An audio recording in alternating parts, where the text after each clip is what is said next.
পয়লা বৈশাখ উপলক্ষে যে এই রমনা পার্কের ভিতরে যে রমনার বটমূলের যে ঐতিহাসিক বটমূলে যে ছায়ানটের প্রোগ্রামটা মূলত প্রভাত ফাঁড়িতে অনুষ্ঠিত হয়, এটা উপলক্ষে আমাদের কিন্তু আমাদের পুলিশ, এদিকে র্যাপিড অ্যাকশন ব্যাটালিয়ন থেকে শুরু করে অন্যান্য সংস্থারও একেবারে পর্যাপ্ত পরিমাণ নিরাপত্তা ব্যবস্থা নেওয়া হয়েছে। আপনারা এখনো দেখেছেন যে আমাদের এখানে র্যাবের যেমন কন্ট্রোল রুম আছে, পুলিশের এটা অনেক বড় একটা কন্ট্রোল রুম রাখা হয়েছে। এটা এখান থেকে আমাদের সবকিছু যেন আমরা কন্ট্রোলে রাখতে পারি, এখান থেকে সব নিয়ন্ত্রণ করতে পারি।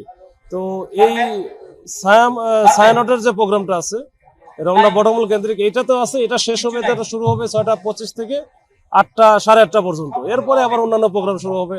জাসাসের প্রোগ্রাম আছে রানী মঞ্চে। আবার এর বাইরে তো আপনারা জানেন শোভাযাত্রা আছে চারুকলা করতে। তো এইগুলোর সবগুলোর মিলায় কিন্তু আমাদের এটা এই রমনা এলাকার একটা বিরাট কর্মযজ্ঞ আগামীকালকে। তো সবাই যেন উৎসবমুখর পরিবেশে নির্বিঘ্নে এবং খুবই পরিবার পরিজন নিয়ে এই অনুষ্ঠানগুলো উপভোগ করতে পারে। আমাদের যে বাঙালির যে চিরাচরিত যে কালচার, এটা কালকে পালন করতে পারে। এটার জন্য আমাদের পর্যাপ্ত পরিমাণে নিরাপত্তা ব্যবস্থা নেওয়া হচ্ছে। না, এটা সারাদিন থাকবে। এটা একেবারে আমাদের মোটামুটি ডিপ্লয়মেন্ট আছে আমাদের 5টায়, 4:30 পরে শুরু হবে। এটা মোটামুটি রাত পর্যন্ত চলবে। এটা আমাদের ধারাবাহিকভাবে চলবে।